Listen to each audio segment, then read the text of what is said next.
Hey everyone, Spencer Reese here from militarymoneymanual.com. Today's podcast is a bit different. I got to play the guest on Jesse Cramer's podcast, Personal Finance for Long-Term Investors. Jesse is a financial advisor who went from working as a mechanical engineer on satellite telescopes to improving his clients' financial lives. Today, he's a financial advisor. We talk about the importance of financial vision, communication, creating financial systems, behavioral traps, and financial resources for military families, financial opportunities during deployment, transitioning to a post-service life, and the importance of purpose and meaning in retirement, whether that's civilian retirement or military retirement. We also have a couple resources and recommendations for financial success while you're in the military. I hope you enjoy my conversation with Jesse Cramer from Personal Finance for Long-Term Investors. Head over to his podcast, episode 117, to listen to the full episode. And with that, we're now going to introduce Spencer Reese onto the podcast. Spencer separated from the U.S. Air Force in 2022 after 12 years of active duty, and he helps military service members mainly and their families through his book, his podcast, his course, and website, which all fall under the branding umbrella of the Military Money Manual. So if you hear us say Military Money Manual, that is really Spencer's brand. His book, his podcast, his course, and his website all fall under that brand. And again, all those media channels are dedicated to enriching military families, helping them reach financial independence as quickly as possible. I know most of my audience, you're probably not in the military. You're not a military veteran. There are so many parallels, especially when it comes to the life transitions, and you'll hear Spencer and I dig into that today. So without further ado, here is Spencer Reese from the Military Money Manual.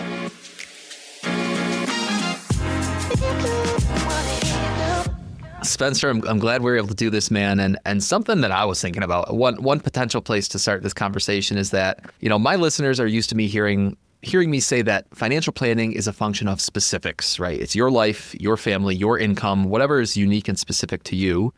But to that end, I'm thinking about your expertise in the world that you're coming from, some of the military world, where there are some, it's kind of funny to think about as unique generalities. So it's like a generality to military service members, but it's this very unique thing that separates military service members and their finances from, say, the civilians, the general populace. So at some point, and maybe we can do it right off the start, what are some stories that you have when it just comes to some of those unique financial aspects of military service? Is that too broad a place to start? No, that's a great place to start, I think, Jesse. Thanks for the softball softball start there. We were talking about this just before we hit record, but there is a universality between civilian money and military money. The name of your podcast, long-term investing, that's what I've been talking about over at my website and my podcast for years now. But the vehicles that we use to do that might be a little bit different. We might say TSP, thrift savings plan, instead of 401k. But the basics of it, the fundamentals of it are exactly the same as a civilian 401k. So what are the big fundamental differences that you'll see on the military side? Well, one thing is that you might have, on the enlisted side, you might have lower income for a longer period of time. So you might have to adjust basically your expectations if you're going to stay enlisted for a full 20-year career, especially compared to an officer in the same branch. You're just going to be making a lot less money, and probably towards the end of your career, the difference might be as much as half. You might be only making 50% as an officer. So that's one thing there, is this, you have to kind of cage your expectations of your income potential while you're on the enlisted side. But that being said, there's still a tremendous opportunity to live below your means and save and invest and build wealth while you're on active duty to set yourself up for a very nice transition to the civilian sector. I think one of the other things that really comes up with military service members is a lot of times it's all they know, right? They join right out of high school, right out of college. It's their first and their only real adult job for maybe just one enlistment, right? 2 to 4 years, or maybe even longer. Like pilots have a 10-year commitment, and that starts after the training's done. So now you're looking at 12 years, and that's after you graduate university. So you're in your mid-30s before you ever have an opportunity to really think about what you're doing and what you want to do next. What kind of day-to-day stuff is covered in the military, Spencer? Shelter, right? Am I living in the barracks? And is that covered? Food? So for the enlisted, for the officers, they might be getting maybe lower pay than maybe some of their corporate civilian counterparts. I don't know. But then what parts of the lifestyle are actually covered by the government, by the military? Yeah, so you're always going to have your housing covered in some way. So if you're provided government housing, whether that's the barracks or housing on base, you're going to have your housing covered by the government. And if there isn't housing available on base, or if you're high enough rank or you're married, that's another interesting factor of military service is, especially on the younger enlisted side, there's a big push to get married, because as soon as you get married, you get to move out of the barracks and you get to go live in your own house and live your own life. So that creates this financial incentive, and your pay goes up too, because you'll start collecting BAH, basic allowance for housing, with a dependent, which is higher than the basic allowance for housing without a dependent. There's this financial incentive to get married, which is probably much more intense than the pressure a civilian might feel, where you might get there's a tax advantage, right? Married filing jointly versus single, but most people aren't really thinking about the income tax implications of getting married. Although listeners of our show, our two shows might be thinking about that. So your housing's always covered. On the enlisted side, a lot of times you have access to a chow hall or, some kind of food, usually discounted, and you either get, a meal card. Everybody receives a basic allowance for sustenance, a BAS, and that's only like a couple $100 a month though. But for most, this is another interesting thing, is even though enlisted pay might be quite low compared to their civilian counterparts, it can be quite good to someone who comes in with only a high school education, and you get to learn a skill, you get to learn a trade, and all that's paid for. And then, oh, by the way, you're going to get a GI Bill as well. So now if you want to go to college, you can do that. But you can also just go to college while you're on active duty. There's a thing called tuition assistance, and that will pay for, the numbers change, but let's say up to like $4,000 a year of college tuition. So there's a tremendous opportunity to essentially upskill yourself and make yourself more valuable. And you can use those skills while you're on active duty, or you can transition to the civilian world eventually, apply those skills, especially, if you're in IT or any kind of computer connected cyber field, you can get all your certificates, and then you can come out and you can go, walk straight into Microsoft or Apple or any of Google, any of the big IT companies in the world. They'll be glad to have you because you're qualified and you've been doing it for real while you've been on active duty. So yes, there's a lot of things that the government covers, and then there's a lot of things that, because like on the enlisted side, the classic mistake that a lot of people make is they buy too much car, because they say, interesting. Well, okay. I've got my housing covered. I got a steady paycheck, and I want to go get the 2026 Camaro that's $80,000 and it's right out the lot. And the guy gave me a great deal, 96-month loan, only at 19% interest, and you're like, oh boy, you just paid $200,000 for an $80,000 car. No. Yeah, you're in trouble. So that's the interesting thing but it happens on the officer side too. We call it the lieutenant mobile, where as soon as people graduate the Air Force Academy or any of the military academies or ROTC, they think, I gotta, an officer drives a nice car. I gotta go buy the BMW, or I think right now it's the Toyota Tacoma. They're just snapping them up, and there goes another $80,000 on a vehicle. And it's like, okay, I mean, if that's what you want to do, but can I interest you in something that's a little bit cheaper and, explain to you the value of compounding interest? And all of a sudden it's like, as an officer, like you could easily be a millionaire in 10 years. But a lot of people don't think about that. I mean, it sounds like you're kind of pointing it out, but I'd never really thought about it before. There is such a natural hierarchy of rank in the military. I mean, is there some sort of like keeping up with the lieutenants, keeping up with the colonels? Like, especially as you move up in the ranks, you kind of start to look around. Do you feel like you need to spend more money to keep up with the equally ranked officers? It goes both ways. I think some people see that as the game to play, and they keep, upskilling or up-ranking the vehicle, or, the kids go to the Montessori school instead of the school on base. And, the lifestyle creep is real. And whether it's because they're comparing themselves to their peers. I mean, the crazy thing is it's the most transparent organization in the world. Everybody knows how much everybody is paid.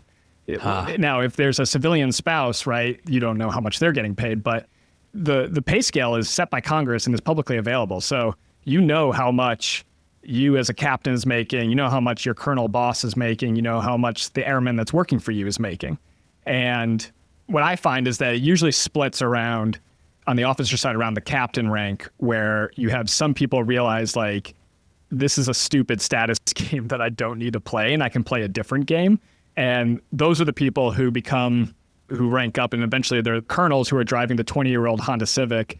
And they're like, I got nothing to prove. Like, I get all my status and recognition from my job, right? And from my rank or from what I do for the organization. And I don't need a Porsche or a BMW 7 Series to show off. Like, a lot of times the cheapest, rattiest looking car in the parking lot is the commander's car.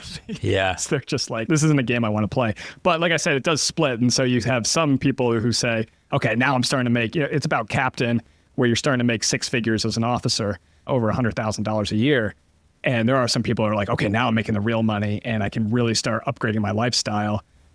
And, it's crazy, but we've talked to people who have listened to the podcast, and they've been in as officers for 10 years or 15 years or almost even 20 years, and they're still living paycheck to paycheck. And you just want to like grab them and be like, what are you doing? Like, if they're not stressed about it, okay, fine, whatever. But they're always stressed about it, right? Like there's never someone who's living paycheck to paycheck that is enjoying that situation when the car repair bill comes in and you're like, I have negative $10 in my checking account. How am I supposed to pay for this? Where do you find in those cases, where's the money going? Because I mean, we talked about the cars, but from the layperson, right? Here I am, the ignorant layperson looking in. I think to myself, well, most of the, if we think of the big three as transportation, food, and housing, well, two of those three are covered, or at least covered in large part. So then, I mean, is there just a lot of like spending on toys, for lack of a better term, or where do you see that money is usually going? Yeah, toys, lifestyle, alcohol, maybe. Yeah. Vacations, possibly, spending on the kids or the family. But like you said earlier, with financial planning, it being a very individualized sport, the reasons people get into trouble is always individualized, right? And most of the time, it's just because there's a lack of communication with the spouse, or there's a lack of vision for what, I say spouse, but it could be a single person as well, where they just don't have a vision for their life, or they never had a role model. Usually that's what it is. It's usually money was not a topic that you talked about at home, and then you don't know any different, and so you just keep doing it. And people tend to treat money as something that comes and then something that goes, and they don't realize that all you need to do is carve off 5, 10, 15% of that stream and invest it in the long term and let compounding interest go to work. And nobody's ever sat down and taught them that. If you could, that's why I started the podcast and started the website and wrote the book, was because I wanted to be that resource of, look, like, here's what to do. And also here's why you do it. Mm-hmm. Because I think a lot of times people are like, why would I save more than 5% on my TSP? It's only matched up to 5%. You just want to show them and be like, look, like, living paycheck to paycheck is painful. And like, not having money in the bank means that you don't have options. And so when you have more options, you have more freedom, in general, you're happier. And if that's not the game we're playing, then that's fine. We can play a different game. But for most people, I mean, that's really what they want, right? They want freedom, they want choices, they want happiness. And so do their spouses. And thinking back, you mentioned something in that answer, Spencer, about communication with spouses. And again, forgive my lack of nomenclature, but whether it's a deployment or active duty, if those are not synonyms, you can probably inform me and my audience on exactly what those mean. But I think to myself, well, boy, if someone is spending, it's one thing if they're living on base with their spouse. But what if two spouses are a world apart because one of them is deployed, and now all of a sudden you still have, I mean, obviously they have bigger fish to fry at the moment than thinking probably about their household finances if they're deployed, but someone has to be thinking about it. And now you have this challenge in communication. I mean, did you live through that yourself, or do you have stories to share from that angle? The story I would share is from my personal experience. It became positive, but initially, when my wife and I got married, I'd only been on active duty for a year, and I was still in pilot training. So I was still going through my initial training course. So I wasn't even I didn't have my wings. I wasn't a real pilot yet. And I kind of showed her like how I was budgeting and like how much money we had coming in and how much money we had going out. I was living paycheck to paycheck, because she would be like, okay, well, we just got paid $1,000. And I'm like, right, but I have to pay off the credit card bill from last month, which was $1,000. And she's like, so we have no money. I was like, no, like we're going to get another $1,000 in 2 weeks. My phrase was always, just wait till next paycheck. And she was like, I can't live that like that. that is not gonna work for us. Good for her. Well, it's funny because, I became the face and the voice behind the military money manual. But if I'm being honest, a lot of the ideas and the motivation came from her. And really, I'll give her a lot of credit for fixing my personal financial situation, because I was living paycheck to paycheck, and it was painful. It sucked. And initially we had, every dollar was allocated to a job, which is good, but we each got $20 every 2 weeks, and that was our spending money. Like that was the money that you could decide whatever you wanted to do with it. $20. And this was not 100 years ago, right? This was 15 years ago. So it didn't go very far, and it sucked, and it was painful. And a lot of that was because I was obsessed with paying off my student loans. We were putting like a third of my income essentially towards paying off my student loans. And we paid them off very early. It caused a lot of friction, but it also forced us to learn to communicate really efficiently. And so when I was on deployment, so I deployed 3 times supporting operations in Iraq and Afghanistan, we were always checking in with each other. We knew how much money, we both had access to our checking account. She was home, so she was in charge of the bills, but like almost all of our bills were on auto pay, and all of our investments were on automatic transfer. And so there was really, other than her just making sure that she didn't spend too much on groceries or going out to eat, her hobbies are relatively cheap. There really wasn't anything for us to talk about. We had set up a system. And I think that's the critical thing that I would want someone who's listening to this podcast, whether they're civilian or military, is create systems. And yes, you do need to check in with your partner, and you do need to communicate. And you, especially when you're setting up the system, you need to have that communication and decide like, what are your values? What is important to you? What do you want to spend your money on together? And how much money do you want for yourself so that you can spend on whatever you want? But when you're setting up those systems, it's extremely important to communicate with each other. And when you go, we used to say going out the door, right? That's the phrase that we would use when we were going on deployment. You want to have it set up such that if you don't have communication, right, you don't have internet for a couple days or a couple weeks. During the Iraq war, there was guys and gals out, in Iraq and Afghanistan who didn't have internet for months, like literally just communicating by letters. That can be pretty tough. And, today we've got Starlink and all these other services where you'd have to be pretty remote to not have internet contact for like a month, let's say. Even a month, like could your plan survive for a month, right? Like if you went off the grid for 30 days, would your bills be paid? Would your investments happen automatically? Would the rent be paid? And if the answer to that is no, then it's like, all right, let's talk. Let's make a plan. Let's figure this out. It's a great test, that month away, that weeks away, that quarter away test. Like I can think about myself, or I can think about people I work with, and depending on that length of time, I think it's understandable that maybe a few things start to fall through the cracks. But at the very least, it's, can you go, for the civilians, like, can you go take that 2-week vacation with nothing falling through the cracks? Exactly right. Could you go away for a month? Could you take summer off without anything falling through the cracks? Those are questions worth considering. And I think the closer you get to perfection on that axis, I think more people would be better served if they moved in that direction, for sure. But you kind of struck at something there, whether it was early in your relationship, your behavioral differences with your wife, or whether it was later on where you said like, okay, we need to systematize this and try to take some of our behavioral shortcomings just out of the equation altogether.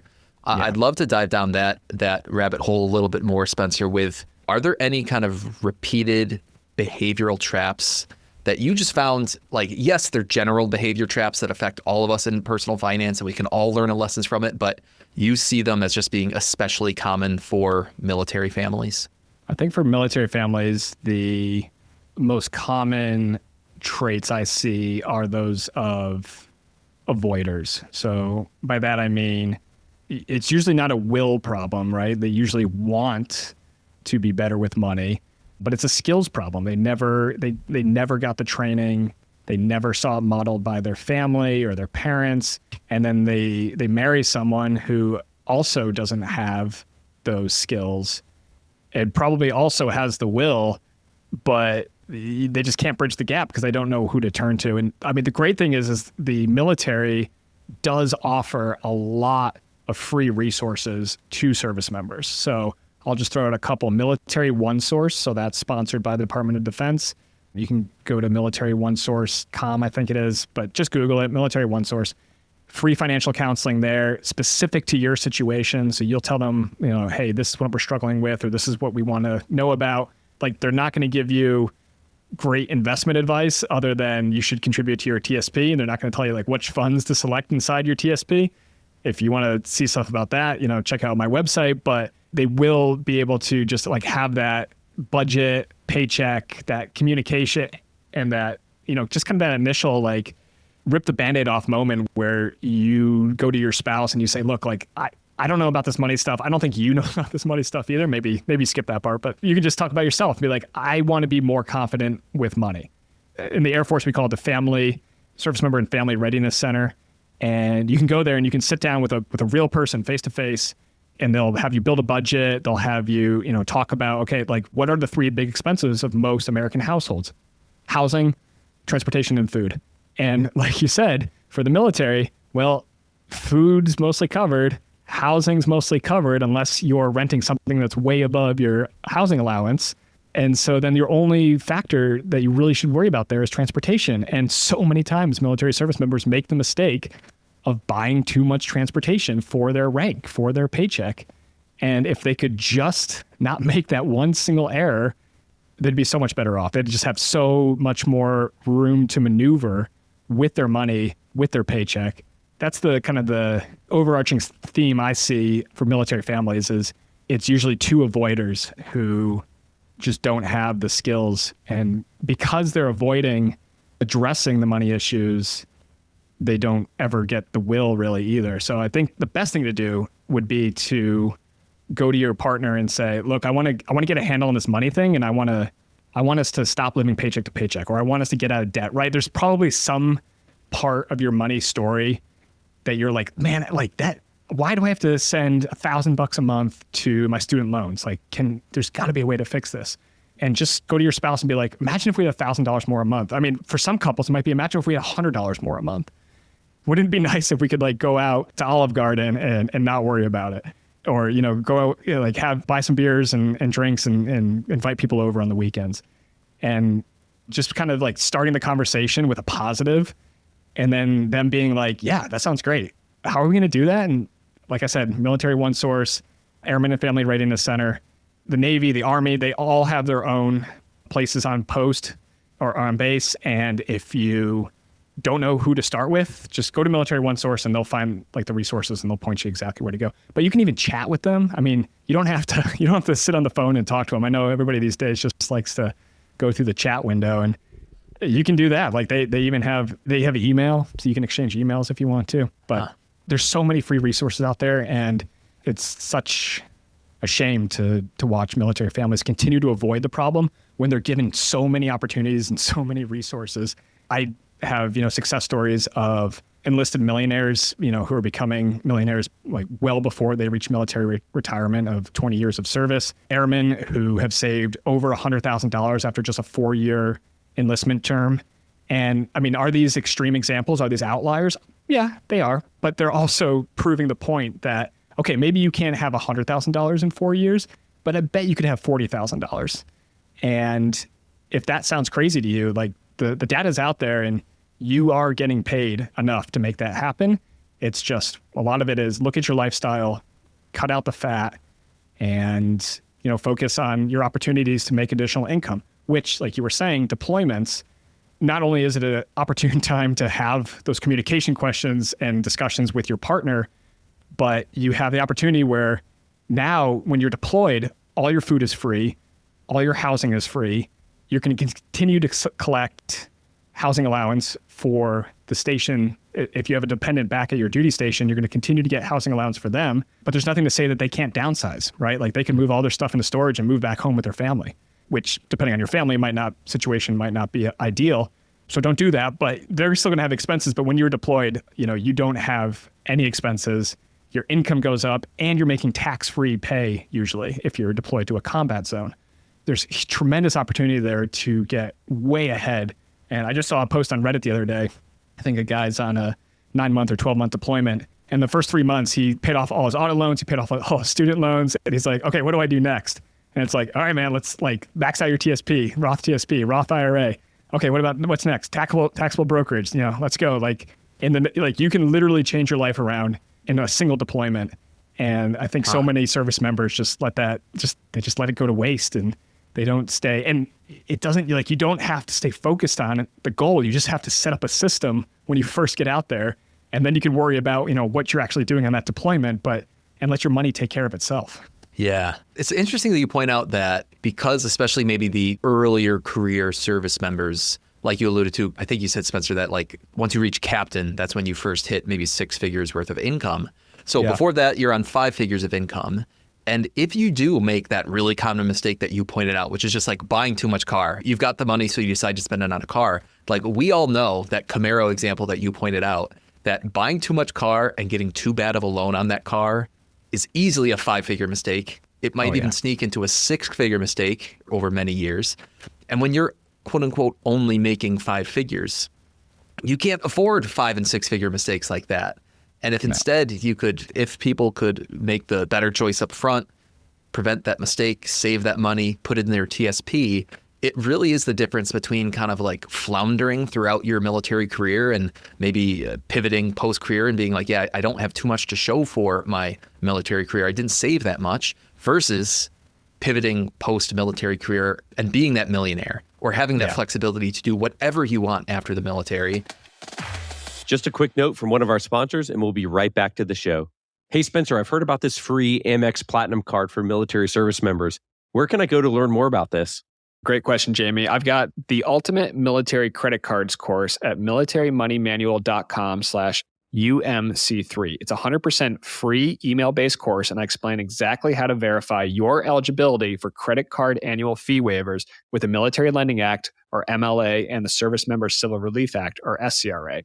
The Ultimate Military Credit Cards course is a beginner's guide to travel hacking and opening up your first annual fee-waived credit card while you or your spouse serves in the U.S. military. There's no spam, no fluff, and the only emails you'll get from me are related to military credit cards. You can unsubscribe at any time, and there's zero cost to you to sign up. You can sign up right now for free at militarymoneymanual.com/UMC3. Again, militarymoneymanual.com/Uniform Mike Charlie 3. And now back to the show. Let's talk about what post-service life looks like, because I can just see all these parallels between the transition to retirement for all civilians, which is something I talk a lot about, against the transition to post-service life for military members, whether that means actual retirement for them or simply a transition to a different career. But I'm really curious, what are some of the biggest sticking points, financial or otherwise, that you've seen when it comes to transitioning from active duty to post-service life? Well, I'm gonna flip the question back on you, Jesse, because I want to hear what you have to say. But I'm gonna frame it. I transitioned out of the service before I was eligible for military retirement, but I did all the classic veteran mistakes, right? So I didn't have a job lined up when I got out because I thought my side business was going to be enough. And on the income side, yes, it was enough. But on the purpose and meaning side, no way. It just didn't fill that cup. It didn't fill that need that I didn't realize was being met by my military service. I got really depressed after leaving active duty for a couple months. And it wasn't until I started that first job that I was flying for a major U.S. airline that will for life just came back. And I was like, okay, I'm back in it. I've got a team again. I'm doing it. But then I made the other veteran, not mistake, but common thing that happens where 6 months later I quit. I very quickly, after a couple months flying, I was like, this isn't it. It doesn't check that box. It doesn't fill that purpose and meaning need. So my flip back to you is when you're talking to retirees who are transitioning, from the active workforce to whatever they're going to do in retirement, besides the financial stuff, and we can get to that, but I'm more curious in the purpose and meaning stuff. Like how, and is that something that a conversation that you have with your clients? Yeah, that's a big part of the ongoing conversation. And it varies client by client, or if it's a reader of the blog or a listener of the podcast, it varies person by person. Because I will say, yeah, there's some people who engage with me and they're like, Jesse, I just want you to run the math. I just want you to focus on the numbers. I come to you for financial advice. You're not my therapist. You're not my psychologist, which I get. But in most cases, over time, I can build enough trust to build enough of a relationship with someone to say like, hey, here's something we found with a lot of pre-retirees transitioning into retirement. What we found is, and there's some awesome data to back this up, what we found is most pre-retirees put their finances as one of, if not the top priority. But then when you talk to people who are 2 or 4 or 10 years into retirement, very few people still rank finances as their top priority. And almost all of them rank lifestyle issues is maybe what I'll say. It's a broad term, but lifestyle issues is their top priority. And it could be, right, what am I doing just to fill up my days? How am I maintaining my relationships? You know, a huge one, a really good example. So you think about the workplace, okay, yeah, it gave you that paycheck and we can find a way to replace that paycheck. But you might not be thinking about the fact that it also just gave you this purpose, this drive to get out of bed every morning and to fulfill someone's need out there in the world. Like you enjoy doing that. That gave you purpose. Now you need to replace it. And the workplace probably also gave you a lot of socialization, whether they're your best friends or even sometimes if you're like, yeah, you know, I don't love all my coworkers, but it's still nice to go chat with someone at the coffee machine in the morning. Well, you have to find a way to replace that in retirement. And newsflash, your wife or your husband might get sick of spending 12 hours a day with you at some point. So like shameless plug, episode 106, I took some of this data from Fritz Gilbert of the Retirement Manifesto. Shout out Fritz. It's called Retirees' Mistakes and Wake-Up Calls, Expectations versus Reality. It was a deep dive on just this topic. It's a little varied, Spencer, but still there's a through line. Like there are some consistencies that you find over time having these conversations, and it's really big. It's so much more than just the finances. I mean, the people who are listening to my podcast, right, they tend to be the optimizer in the relationship. They tend to be the spreadsheet nerd, the one who is like, oh, you know, like, oh, we got to save $20 on Netflix because like run that compounding interest graph. Look how much it grows into.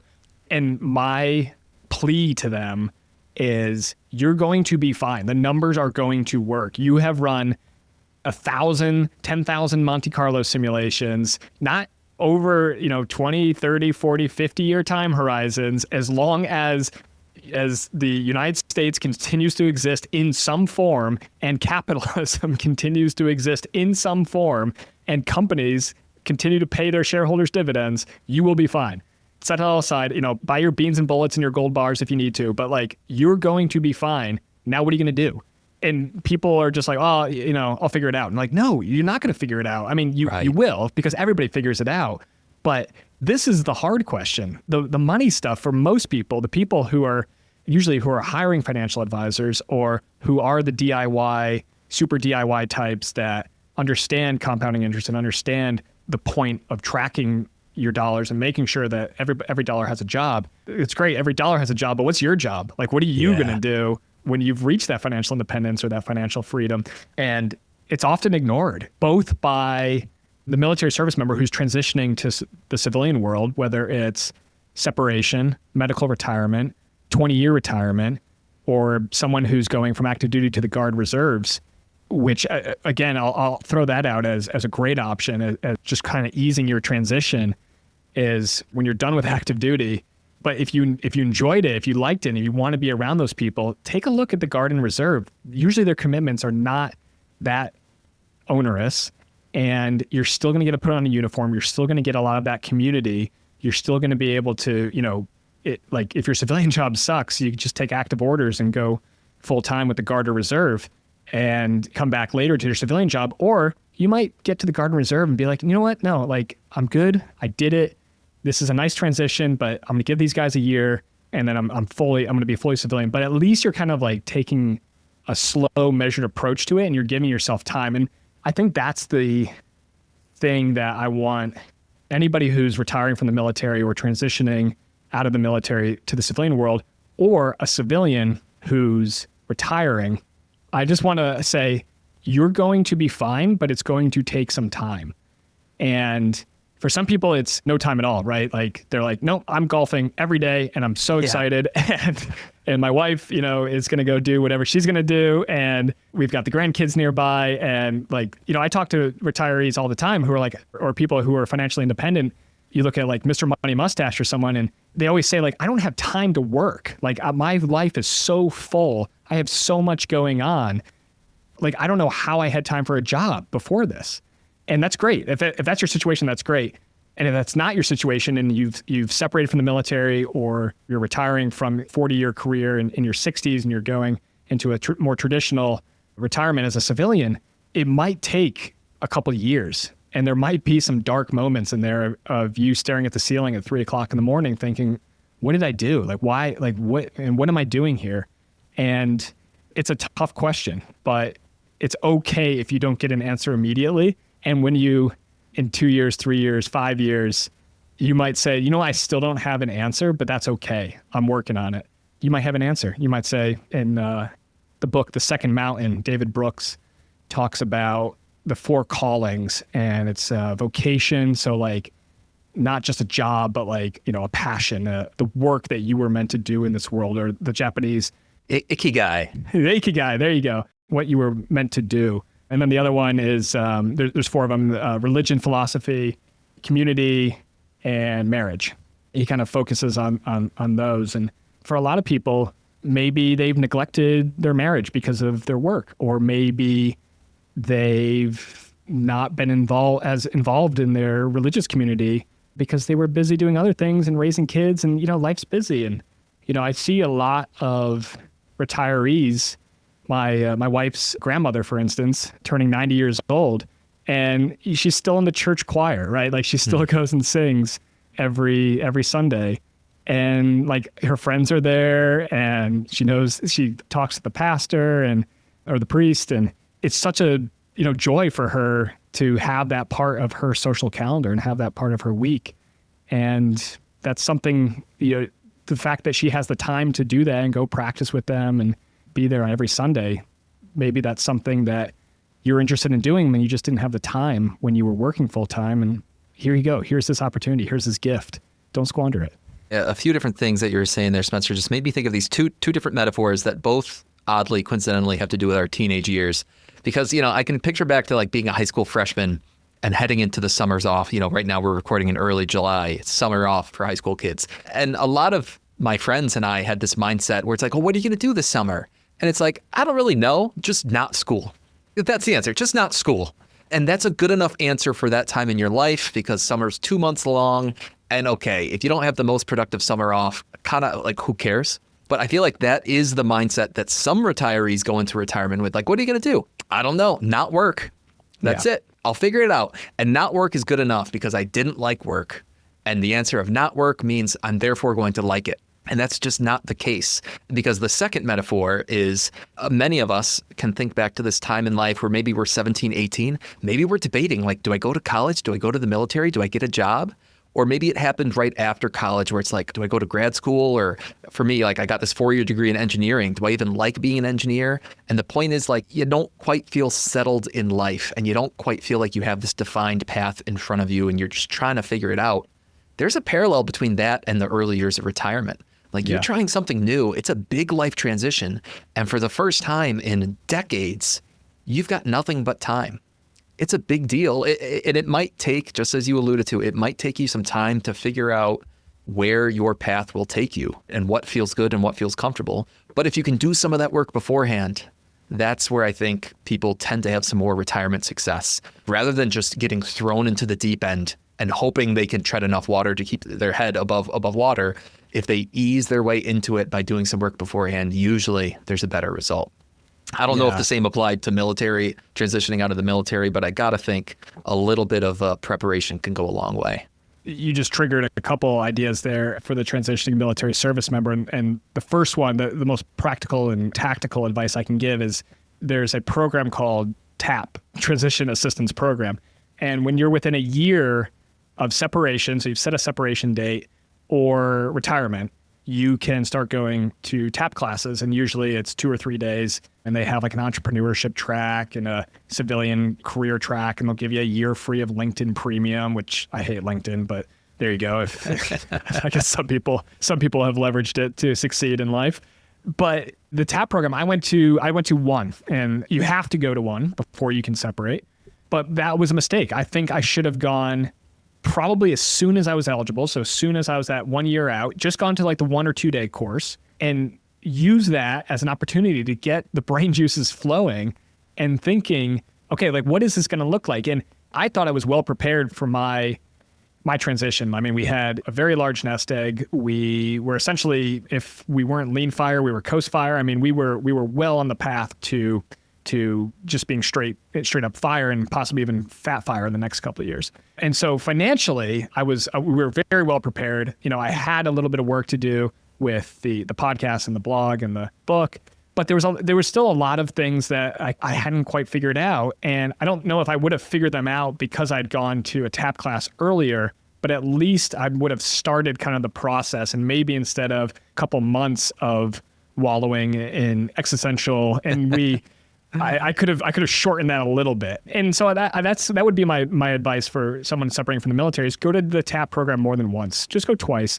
and do it as soon as you are eligible for, and then do it a little bit closer to separation. Because the other thing is they dump so much information on you while you're in there that it's very hard to absorb it in one go around. And you're going to pick up just like listening to one of Jesse's podcasts or my podcast, the second time you listen to the episode, you're going to glean even more information and different information. So I highly recommend that for transitioning military service members, you look at using the TAP program to your advantage.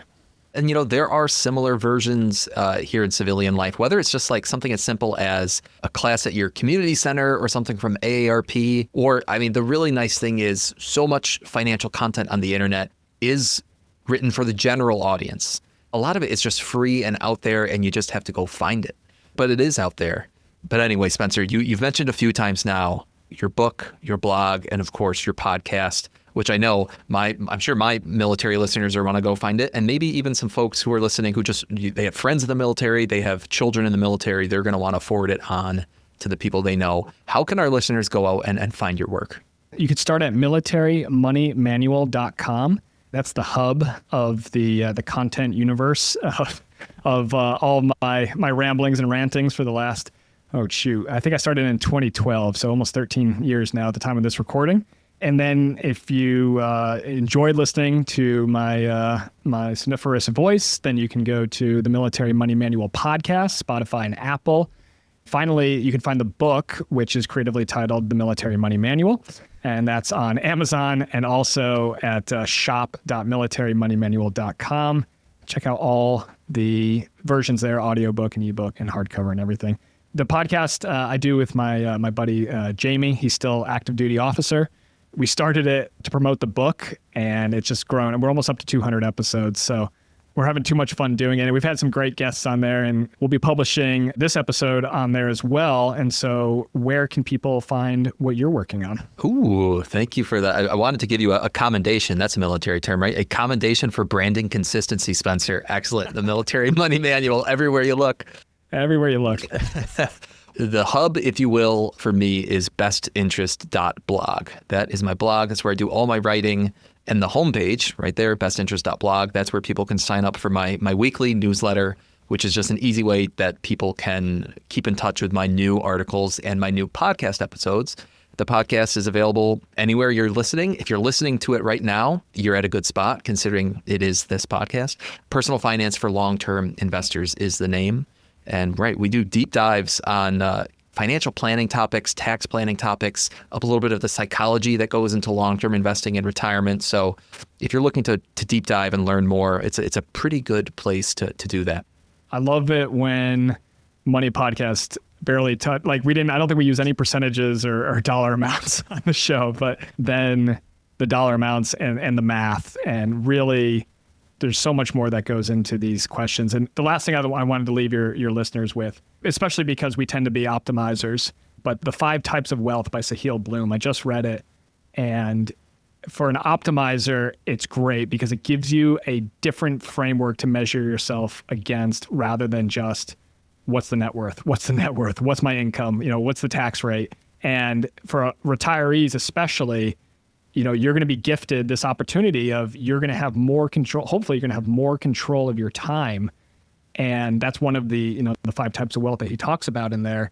I think it can give the person transitioning from a civilian job to civilian retirement or a military job to a military retirement. It can give you that framework of if you're rich in one area, if you're listening to this podcast, you might be rich in the financial wealth, but you might be impoverished in another category. And that just gives you, as an optimizer, now it's your job to increase your net worth, so to speak, in that other wealth category. So 5 types of wealth, Sahil Bloom. I really enjoyed it. Highly recommend it to all your listeners. Awesome. That's a great recommendation. Thank you, Spencer. Good to talk to you, man. Thank you, Jesse. Thanks so much for tuning in to this episode of the Military Money Manual podcast. If you're enjoying the show, please feel free to rate, subscribe, and leave a review wherever you listen to your podcasts. This helps others find the show, and we really appreciate it. Thanks again for tuning in, and we'll catch you in the next episode. The views and opinions presented here are those of the speakers and do not necessarily represent the views of the DoD or its components. Reference to any commercial products or services does not constitute DoD endorsement of those products or services.